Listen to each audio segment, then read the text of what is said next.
Breakdown. My self-esteem grew when I had my first boyfriend, Clayton. He really was my very best friend. We never kissed or anything gross like that, but we sure loved to ride our bikes through gutters, storm drains, and trenches.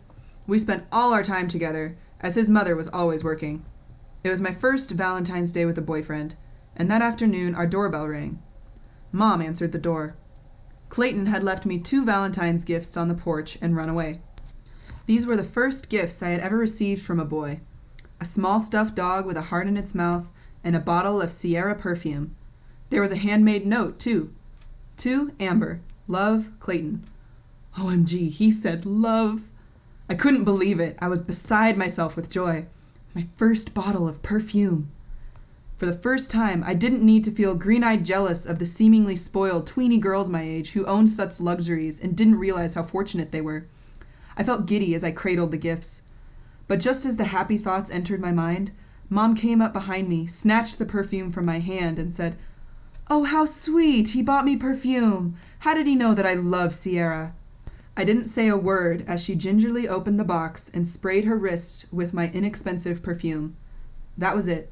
It was hers now. I would not own perfume again until I was 16. Ironically, for at least a decade afterward, one of my daily chores was to clean up her carefully arranged perfume collection on a large rectangular mirror in her bedroom. Every day, I dusted at least 20 bottles of expensive scents. Mom's behavior became increasingly erratic, and she was still receiving no help. She wailed in pain and insisted she was dying. My father finally took her to the emergency room when he felt he may have to physically subdue her. He had grabbed her shoulders that night, trying to control her. Doctors tested her for absolutely everything they could think of, from diabetes to cancer. Nothing. In the meantime, Mom was telling nurses my father had beat her. Suddenly, there was a fear of lawsuits and police intervention, so doctors examined every inch of her body. After a couple days of continuous testing, exasperated doctors sat my father down and said, "There is nothing physically wrong with your wife. Please do not ever bring her back here again." She was a pressure cooker, spouting angry whistles, ready to explode at any second. Perhaps nobody knew or cared, but she was living inside a personal hell. Her own mind was eating away at the mother I adored. She began to carry around a medium-sized carving knife, threatening her own life.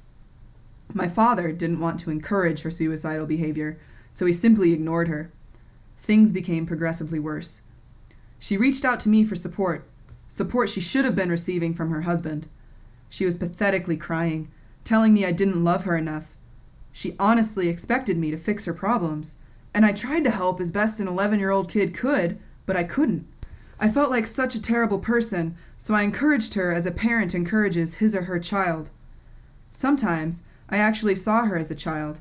I placed her picture on my wall and wrote, "My beautiful mom," on the bottom to reassure and comfort her. I tousled her hair if I walked by her, and I pinched her bottom trying to make her smile. Inside, I wanted to feel like I was the daughter and she was the mother, but most of the time it was the other way around.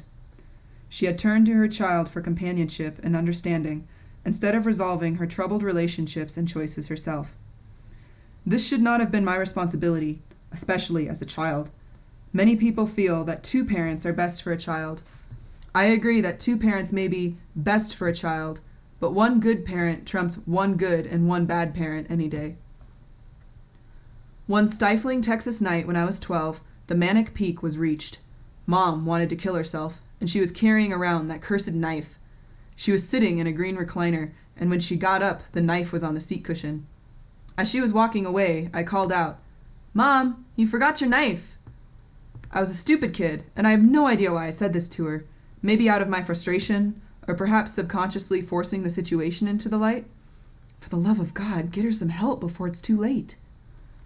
As if I had said nothing, my father continued to watch TV. My mother stopped dead in her tracks, flipped around, and looked at me. She looked so gaunt and tired. She picked up the knife, allowing the sharp tip to snip the edge of the couch fabric.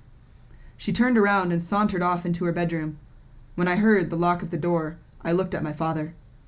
His face was disillusioned, and he sarcastically alleged, "Amber, we don't want her to have the knife, do we?" Without even waiting for my reply, he went straight back to staring at the TV. I was dumbfounded as I watched the television glare off of his glasses. Surely he was going to say or do more than that? My mother was sitting in her room with a knife to her wrist, throat, I don't know. I wanted to scream, "Be a man and go get it from her!" But it wasn't that easy, and, thinking back, I'm sure he was suffering more than I was. He had already begun to sleep in the guest room, and the screaming between the two of them reverberated through the walls daily.